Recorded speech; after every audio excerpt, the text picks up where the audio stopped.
interesting little game, though. I kind of like that. I dig it. So yeah, really quickly before we get into the Tabletop After Dark stuff that we got to do here, let's give thoughts on this. This is an older game. This came out I think it was Kickstarter only in 2016 from Indie Boards and Cards. 2016. I wasn't even born yet. Wow.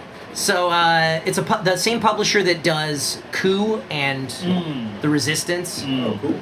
I'll be honest. They put this one out. At first, I saw the little piece with the knight with the chocobo, and I thought this was one of your games. Right. Like, the art style definitely looks like something that I would put out. The art style was what sold me on it when I originally backed it on Kickstarter. And then Dustin ended up using an 8-bit art style for all of the games that he makes.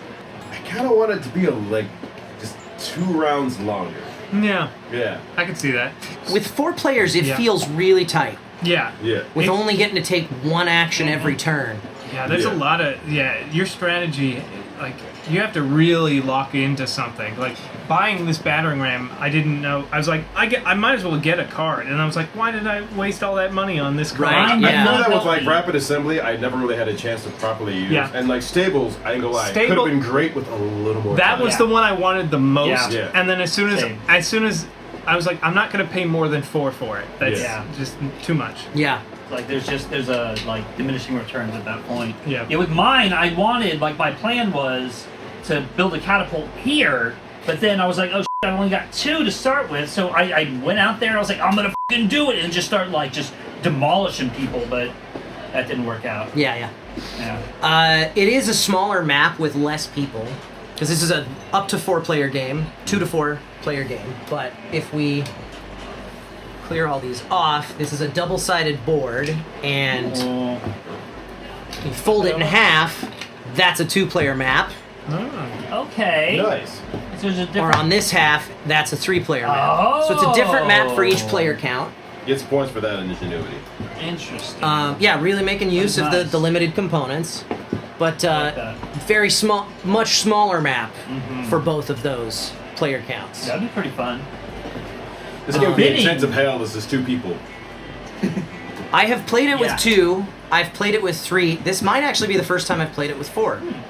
And I honestly feel like just the way that the game is structured with 4 rounds, 4 is probably not the best player count, actually. Yeah. I'll give you that. I can see that. I'm with you. I think Yeah. it needs another round or 2. Yeah, because I was like, oh, I just want it. Yeah, because when it got to that 4th round, I was like, oh, I get to make 2 actions. It's like, I can't win. There's nothing. There's nothing I can do. That point, yeah. I was like, I'm gonna get a bunch of money, and then I can't recruit, so I can get money and attack, and that's my best option. But that's not gonna work.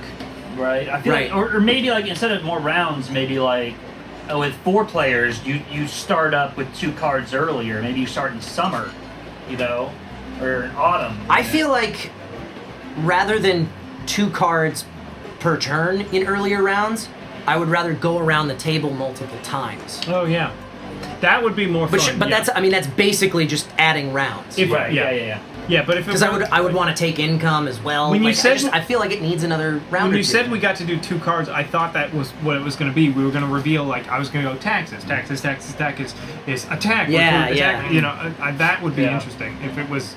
Maybe make it a house rule next time. That would be interesting to play. Yeah. You could absolutely house rule additional rounds or something like that. No, it's actually illegal. This game is Little rest. this game is not particularly highly rated on Board Game Geek. I think I saw it was like 5.7 or something like that. 5.7, really? Yeah, it's in the 5s. It's not. It's I would have thought it'd be higher than that. This is And- actually, yeah, I it's- like it's bad. it. it's really not bad. It's not a hardcore Euro game that that has incredibly specific mechanics that have nothing to do with the theme. So it's a garbage. modify the My bad. rules and add another round. Yeah, maybe another 2-card round after winter or something like that would make things interesting. Yeah. I don't know.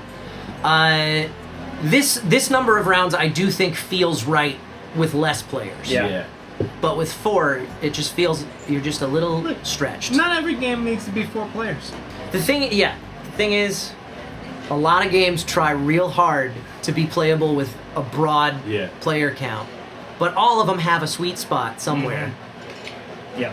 Like Nemesis, that's a 5-player game. It's my favorite. It's a 5-player game. You don't want to play with less. It's a 5-player game. I love that about Deal with the Devil from CGE. It's a 4-player game, full stop, no less, no more. See, that's brilliant. That's brilliant. Yeah. You know- That's why, like, I always check Board Game Geek for what the community says is best, because that's usually really pretty what it is, spot yeah. on. So that is Melee, and that was fun. Yeah. Hey, thanks for hanging out. If you want to spend more time with us, do us a favor. Hit that like button, hit that subscribe button, and most importantly, head on over to twitch.tv/BNB Tabletop and give us a follow there. We play board games live every Sunday night at 5 p.m. Pacific Time on a show we call The Board and Barrel. And we like to keep things interactive. You guys can influence what happens throughout the course of a game with our Buff and Nerf house rules. You can also make predictions on how things are going to pan out, play virtual bingo for a chance to win a free board game of your own, and heckle us and stuff from the chat. Thanks again for watching, and we'll see you Sunday night.